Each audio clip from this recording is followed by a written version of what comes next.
Hello friends, मैं हूं RB study wifi. Friends, मैं आज से आधुनिक भारत का इतिहास के 1500 प्रश्नों की श्रृंखला की शुरुआत कर रहे हैं, जिससे आपको आने वाली हर आगामी परीक्षा में मदद मिलेगी। फ्रेंड्स, जो लोग हमारे चैनल को पहली बार विजिट कर रहे हैं, देख रहे हैं, वो इस चैनल को सब्सक्राइब कर लें तथा बगल में लगी बेल आइकन को प्रेस कर लें, दबा लें, ताकि आने वाली हमारी हर वीडियो आप तक आसानी से पहुंच सके। फ्रेंड्स, आज के वीडियो की शुरुआत करते हैं आधुनिक भारत इतिहास के भाग प्रथम से। तो फ्रेंड्स, आज का जो पहला प्रश्न है वो आपका ये है, 17वीं 18वीं शताब्दी में भारत में व्यापारी के रूप में स्वयं को स्थापित कर लिया था। तो किसने किसने स्थापित कर लिया था दोस्तों? इस प्रश्न में यही बताना है। तो किसने किसने किया था? पुर्तगालियों ने, डचों ने, फ्रांसीसी ने या फिर इन सभी ने भारत में आकर के अपने व्यापार को स्थापित कर दिया था। तो दोस्तों, जो इनमें से सभी उपर्युक्त सभी ने इस अपने अपने व्यापार को यहाँ पर आकर के स्थापित कर दिया था। दोस्तों, नेक्स्ट प्रश्न है, भारत में यूरोपीय जातियों का व्यापारियों के रूप में आगमन कब हुआ? आगमन कब हुआ? फ्रेंड्स, ये बताते हैं। इसमें जो आपका राइट आंसर है वो बताना है। इसमें कौन सी शताब्दी है? 14वीं शताब्दी के उत्तरार्ध में, 15वीं शताब्दी के उत्तरार्ध में, 16वीं शताब्दी के उत्तरार्ध में या फिर 18वीं शताब्दी के उत्तरार्ध में? तो इसमें जो फ्रेंड्स सही आंसर है वो आपका 15वीं शताब्दी के उत्तरार्ध में। अगला प्रश्न देखते हैं दोस्तों, चीन में नवीन व्यापारिक मार्गों की खोज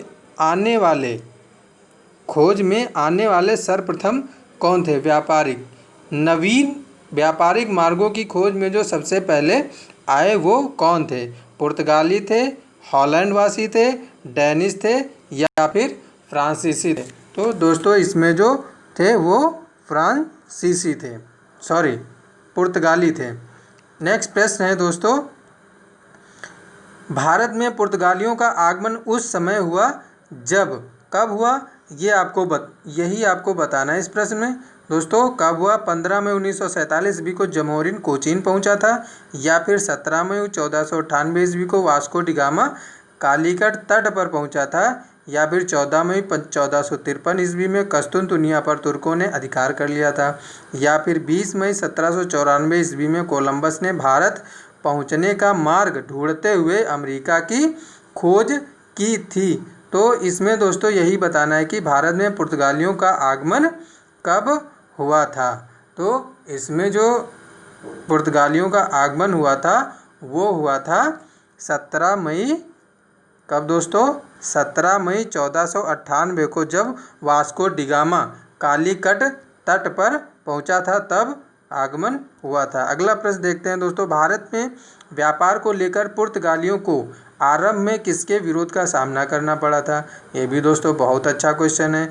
डचों के विरोध का सामना करना पड़ा था, या भारतीयों के विरोध का, या फिर अरबों के विरोध का, या फिर फ्रांसीसियों के विरोध का? तो दोस्तों, इसमें जो विरोध का सामना करना पड़ा था वो करना पड़ा था आपको अरबों के विरोध का करना पड़ा था। अगला प्रश्न देखते हैं दोस्तों, पुर्तगालियों ने भारत में अपने व्यापारिक केंद्र की स्थापना कहाँ पर की थी?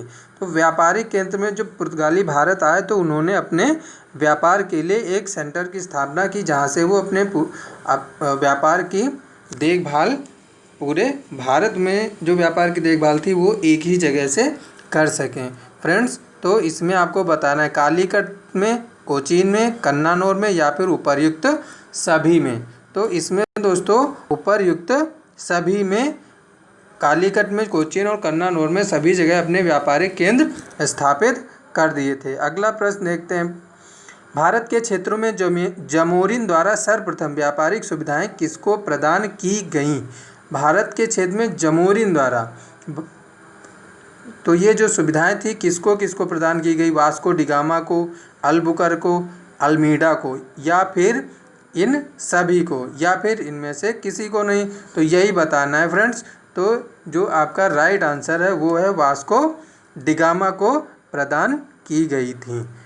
नेक्स्ट क्वेश्चन, वास्को डिगामा का भारत आगमन कब हुआ था? ये तो पता है दोस्तों, वास्को डिगामा का किस सन में प्रारंभ हुआ था, लेकिन कौन सी सदी में हुआ था, अब ये बताना है आपको। तो इसमें थोड़ा सा उत्तरार्ध और पूर्वार्ध में आपको थोड़ा सा परेशानी होगी, तो इसको थोड़ा देख लीजिएगा, आप लोग अच्छे से समझ लीजिएगा।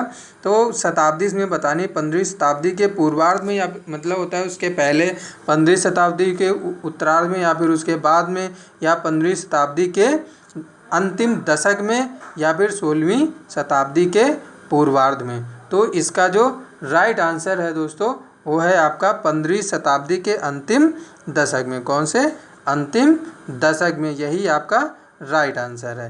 नेक्स्ट क्वेश्चन है दोस्तों, वास्को डिगामा भारत से स्वदेश कब वापस लौट गया? आया तो भारत में 1498 में, लेकिन वो यहाँ से गया कब था?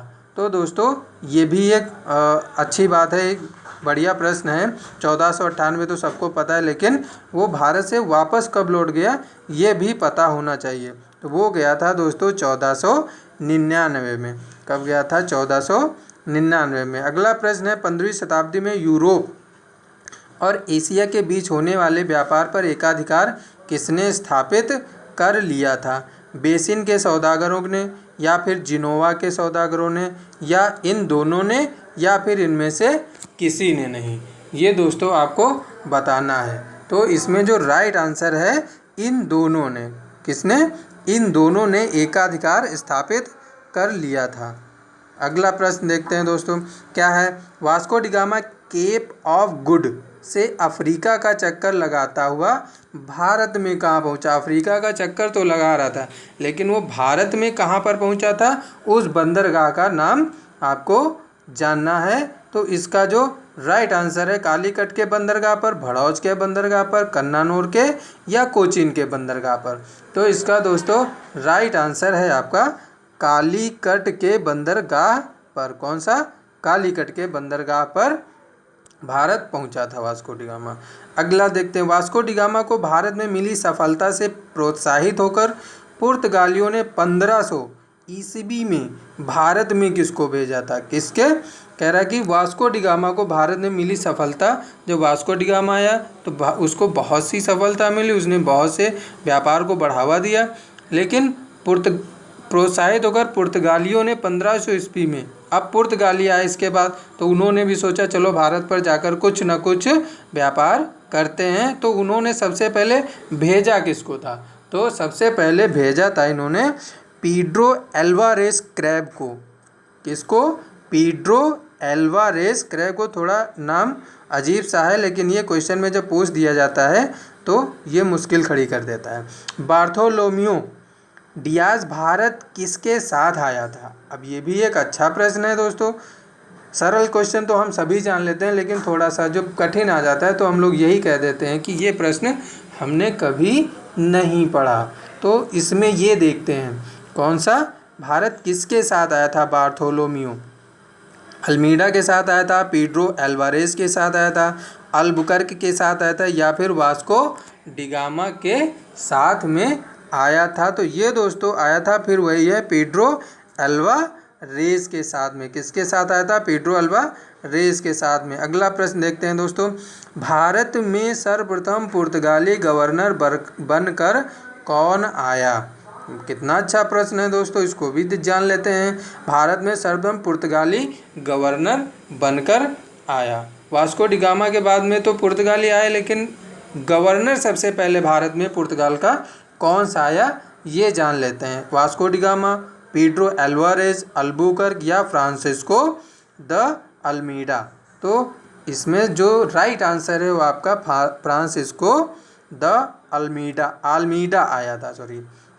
अगला प्रश्न देखते हैं दोस्तों, पुर्तगाली गवर्नर के रूप में फ्रांसिस्को द अल्मीडा का भारत आगमन कब हुआ? दोस्तों ये बहुत ही अच्छे प्रश्न हैं। मेरे हिसाब से ये परीक्षा में जब पूछ लिए जाते हैं तो दोस्तों समझ में नहीं आता है कि हम इसका आंसर क्या करें। तो इसमें दोस्तों आज हम देख लेते हैं 1503 ईस्वी में आगमन हुआ था अल्मीडा का, 1506 ईस्वी में हुआ था, या फिर 1504 ईस्वी में हुआ था, या फिर 1505 ईस्वी में अल्मीडा का भारत में आगमन हुआ था। तो इसमें दोस्तों जब आगमन हुआ था वो हुआ था आपका 1505 ईस्वी में। तो दोस्तों आज का वीडियो लाइक करो, शेयर करो और दोस्तों को खूब इधर उधर शेयर करते रहिए, सब्सक्राइब करवाते रहिए। दोस्तों आज से हम आपको इस आधुनिक भारत की श्रृंखला के 1500 महत्वपूर्ण अति संभावित प्रश्नों को रोज़ इस चैनल के आरबी स्टडी वाईफाई चैनल के माध्यम से आप तक पहुंचाते रहेंगे। दोस्तों देखते रहिए और इससे आपको मदद मिलेगी। तो दोस्तों आज का वीडियो हम यहीं पे समाप्त करते हैं। सबसे ज़रूरी बात है, जितना पढ़ेगा भारत उतना ही आगे बढ़ेगा भारत। धन्यवाद दोस्तों।